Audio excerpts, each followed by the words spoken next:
कहानी है रामपुर गांव की, जहां के मर्द महिलाओं को हमेशा नीचा दिखाने की कोशिश में रहते।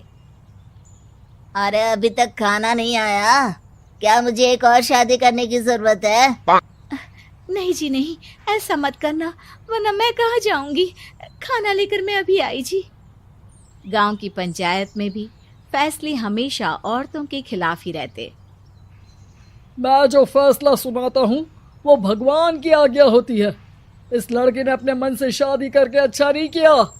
लड़के को घर भेज दो और इसकी शादी इसकी जाति की किसी लड़के से करवा दो, लेकिन ये लड़के, इसे तो गांव के बाहर निकाल दो। नहीं नहीं जमींदार साहब, ये क्या बोल रहे हैं? ऐसा नहीं हो सकता। मेरी बेटी मासूम है, इसे अच्छे बुरे की समझ नहीं है। अरे कहाँ जाएगी ये बेचारी? कहाँ जाएगी?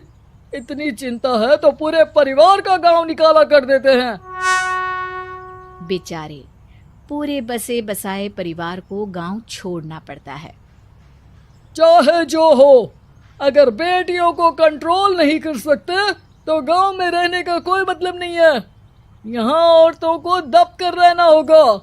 कोई भी अपने हिसाब से कुछ नहीं कर सकता, सब ईश्वर की मर्जी से ही होगा।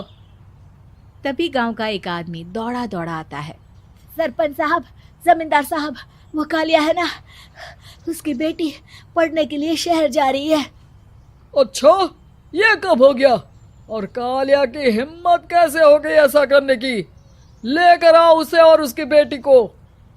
बस फिर क्या था, हाजिर हो जाते हैं कालिया और उसकी बेटी सरपंच के सामने। और कालिया, ये क्या सुनने में आ रहा है?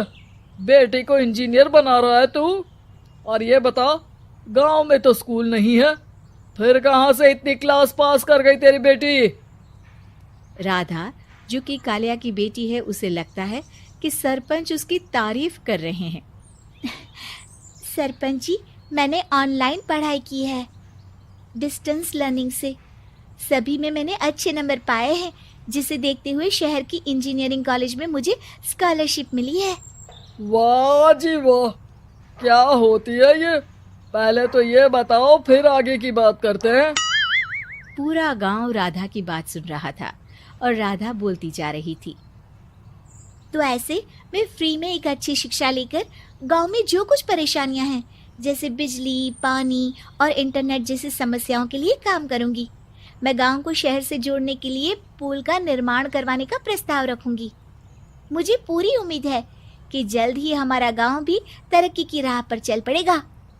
राधा की बात सुनकर सारे गांव वाले ताली बजाने लगते हैं। सरपंच को समझ नहीं आता कि वो क्या करे।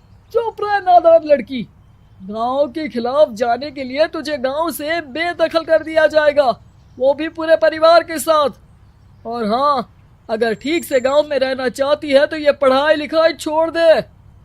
हम तेरे लिए गांव का कोई होनहार लड़का देखेंगे। तभी गांव का एक आदमी बोल पड़ता है। अरे नहीं नहीं सरपंच जी, राधा बिटिया जो बता रही है, अगर वैसा हो जाए तो हम लोगों को पैसा कमाने के लिए बाहर नहीं जाना पड़ेगा। हाँ जी, और ना ही कोसों दूर पानी के लिए भटकना पड़ेगा। हमारे बच्चे भी अच्छी पढ़ाई कर सकेंगे और आगे बढ़ेंगे, ना कि हमारी तरह खेती करते बैठेंगे। क्यों गांव वालों, राधा बिटिया का साथ देना चाहिए ना। सरपंच देखता है कि गांव राधा के साथ है तो वो चुप हो जाता है। वो घर आकर अपने सलाहकार से बात करता है, जो बहुत ही चालाक किस्म का इंसान होता है। अरे सरपंच साहब, आपको बहुत ही होशियारी से काम लेना पड़ेगा। एक बार गांव तरक्की कर गया, यहाँ के बालक पढ़ लिए तो कोई ना पूछेगा आपको। और फिर ये जो बेटा और बेटी है ना आपके, इनको भी आम लोगों की तरह ही जीवन जीना होगा। हाँ, लेकिन करे तो क्या करे? वो ना आप मुझ पर छोड़ दीजिए, बस मैं जैसा बोलूं करते जाइए। अगले रोज सुबह जब गांव वाले सोकर उठते हैं तो राधा के घर के बाहर और साथ ही वो लोग जिन्होंने राधा का सपोर्ट किया था, उनके घर के आगे लाल रंग से कल आऊंगी लिखा होता है। कल आऊंगी, यह क्या होता है? अरे यह तो खून से लिखा है, लगता है कोई भूत प्रेत या चुड़ैल का साया है। चलो सरपंच जी के पास चलते हैं। सभी सरपंच के पास जाकर उसे सारी बात बताते हैं। अरे ये तो बड़ी मुश्किल की बात है। चलो मैं एक बाबा को जानता हूँ, उन्हें बुला लेता हूँ। सरपंच बाबा को लेकर गांव के घर के बाहर जाता है। ओहो, तो ये वो चुड़ैल है जो उन लोगों को निशाना बनाते हैं जो गांव को बदलने का सपना देखते हैं। वो गांव को ऐसे ही संपन्न देखना चाहती है। वो नहीं चाहती कि कोई बाहरी यहाँ का कायाकल्प करे। क्या तुम लोगों में से किसी ने गांव को बदलने की सोच रखी है? तभी राधा की माँ रोते रोते आती है। मेरी राधा घर से गायब हो गई है। अरे कोई तो बचाओ, मेरी बच्ची कहाँ गई?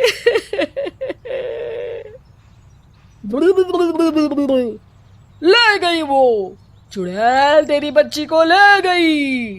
अब वो उसे श्रापित करके छोड़ेगी, उस पर चुड़ैल का साया हो जाएगा। तभी बुरी सी हालत में राधा भी वहां आ जाती है। उसके बाल चुड़ैल की तरह फैले होते हैं और कपड़ों में खून लगा होता है। सभी राधा को देखकर डर जाते हैं। माँ, पता नहीं मुझे कौन उठा कर ले गया था। अरे दूर दूर हो जा चुड़ैल, अब हम लोग इस गांव में नहीं रुकेंगे। अरे कैसे बातें कर रहे हैं आप? कल तो आप मेरे भरोसे गांव का हुलिया बदलने, अपने बच्चों को पढ़ाने और तरक्की उन्नति की बात कर रहे थे, तो आज क्या हो गया आपको? ये फिर तुम लोगों को बहकाएगी। ये चुड़ैल गांव में आ चुकी है, ऐसे ही ये तुम्हारे घर के बच्चों को भी ले जाएगी। गांव वाले राधा को गांव से बाहर निकाल देते हैं। उसके माँ बाप रोते रहते हैं, लेकिन गांव वाले नहीं मानते। मैं भी अपनी बहन के साथ गांव के बाहर रहूंगा, लेकिन वो पढ़ाई नहीं छोड़ेगी। वहीं सरपंच के घर पर सलाहकार कहता है। देखा, सांप भी मर गया और लाठी भी नहीं टूटी। लेकिन अगले ही दिन सरपंच के घर के बाहर भी वही शब्द लिखे होते हैं। और फिर सरपंच की बीवी कहती है, हमारी बेटी को किसी ने अगवा कर लिया है। तभी राधा का भाई वहां आ जाता है। अरे गांव वालों, मैंने सरपंच जी की बेटी को देखा था। वो चुड़ैल उसे उठाकर ले जा रही थी। अरे क्या मजाक कर रहे हो?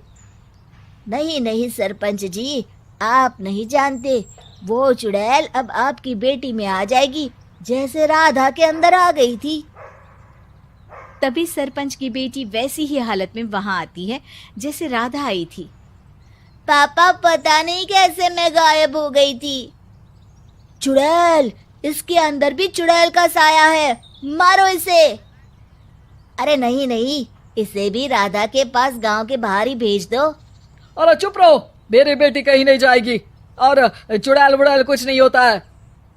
अरे कैसे बात कर रहे हो सरपंच जी? आप तो बोल रहे थे कि आपका फैसला भगवान का ज्ञान होता है, तो अपने पर बात आई तो अब आप ऐसे बोल रहे हैं। अरे ना ना ना, आपको अपनी बेटी को त्यागना ही होगा। अरे बुलाओ बाबा को। राधा का भाई बाबा को ले आता है, जिसे अब गांव वालों के डर के कारण सच बोलना पड़ता है। मैं कोई बाबा नहीं हूँ, मैं तो मोची था। ये सलाहकार महोदय ने मुझे कहा था एक्टिंग करने को। अब वो मुझे पैसे देने वाले हैं। अब मुझे माफ कर दो। गलती हो गई, मुझे माफ कर दो। तभी वहां राधा आ जाती है। देखा सरपंच जी, जब गांव के बच्चे साक्षर होंगे तो आप जैसे लोगों की चालाकी नहीं चलेगी।